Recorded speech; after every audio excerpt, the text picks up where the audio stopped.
سورہ جن طائف کے سفر سے واپسی پر نبی کریم علیہ الصلاۃ والسلام کا دل زخمی تھا۔ طائف کے سرداروں نے آپ علیہ الصلاۃ والسلام کی بات نہیں مانی، الٹا نوجوانوں اور اوباشوں کو آپ علیہ الصلاۃ والسلام کے پیچھے لگا دیا۔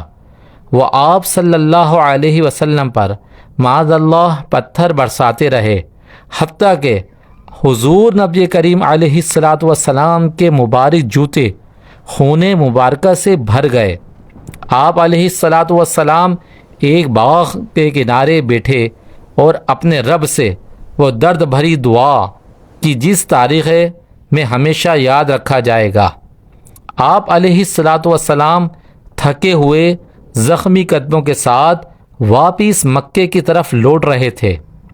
راستہ نخلہ کے مقام پر جب رات اتری، آپ علیہ السلام نے قیام فرمایا۔ وہ پرسکون رات تھی، آسمان پر ستارے چمک رہے تھے۔ آپ علیہ الصلاۃ والسلام نے اللہ تبارک و تعالیٰ کی کلام کی تلاوت شروع کی۔ سورہ رحمان جیسی مبارک آیات جب حضور علیہ الصلاۃ والسلام کی زبان مبارک سے ادا ہوئیں تو فضا جیسے نور سے بھر گئی۔ اسی رات ایک عجیب واقعہ رونما ہوا جسے قرآن نے سورہ جن میں بیان کیا۔ مکہ کے بیچوں بیچ ایک سناٹا سا پھیلا ہوا تھا، آسمان پر سکون تھا اور ریتیلے راستوں پر ٹھنڈی ہوا چل رہی تھی۔ اسی رات اللہ کے آخری نبی صلی اللہ علیہ وآلہ وسلم اپنے چند صحابہ کے ساتھ نخلہ نامی مقام کی طرف جا رہے تھے۔ زمین سے دور ایک اور جہان میں جنات کی ایک قوم پریشان تھی۔ ان کے سردار نے سب کو جمع کیا اور کہا، آسمانوں کے دروازے بند ہو گئے ہیں، ستاروں کی چمک ہمارے راستے روک دیتی ہے، جو خبریں ہم لا سکتے تھے وہ اب نہیں ملتی، کچھ تو بدل گیا ہے۔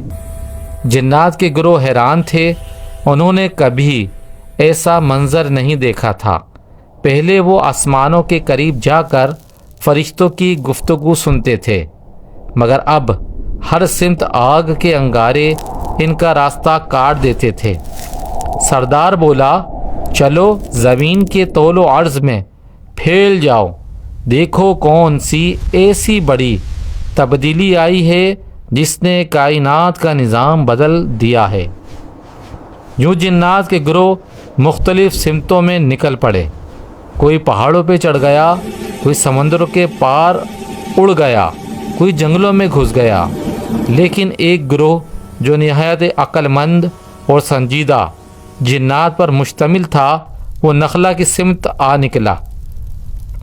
وہاں فضا عجیب سی تھی، پرسکون، نرم اور نور سے بھرپور۔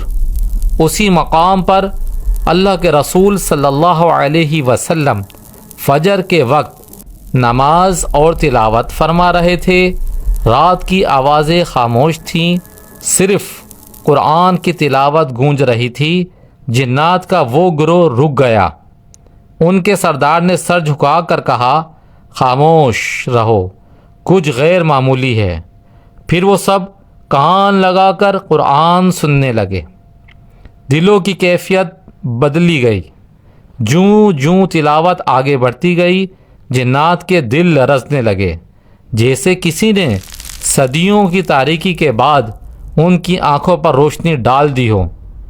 وہ ایک دوسرے کی طرف دیکھتے اور کہتے، یہ کتاب تو جادو نہیں، یہ تو سیدھی راہ دکھانے والی باتیں ہیں، یہ وہ کلام ہے جو انسانوں پر بھی نازل ہوا ہے۔ اے قوم، ہم تو ایمان لے آئے۔ ان کے دلوں میں ایسی تبدیلی آئی کہ وہ فوراً اپنی قوم کی طرف لوٹنے کے لیے بے چین ہو گئے۔ جب وہ واپس اپنی قوم میں پہنچے تو سب نے انہیں گھیر لیا۔ کیا پایا؟ کیا دیکھا؟ کیسا بدلاؤ لگتا ہے؟ انہوں نے گھیری آواز میں اعلان کیا، ہم نے ایک عجیب و غریب کلام سنا ہے، ایسا کلام جو سیدھی راستہ دکھاتا ہے۔ ہم اس پر ایمان لے آئے ہیں اور کبھی اپنے رب کے ساتھ کسی کو شریک نہ کریں گے۔ یہ تھا وہ لمحہ جس میں جنات کا ایک بڑا گروہ مسلمان ہوا۔ آسمان سے وحی نازل ہوئی، اس وحی میں اللہ نے یہ واقعہ بیان کیا اور یوں سورہ جن کا نزول ہوا۔ جنات کے ایمان لانے کا واقعہ، ان کی گفتگو، ان کا عقیدہ، ان کی قوم کو دی گئی نصیحت، حضور نبی کریم صلی اللہ علیہ وسلم کی ذمہ داریاں اور اللہ کی قدرت سب بیان ہوا۔ سورہ جن گویا جنات کی زبان سے ان کے ایمان کی گواہی ہے۔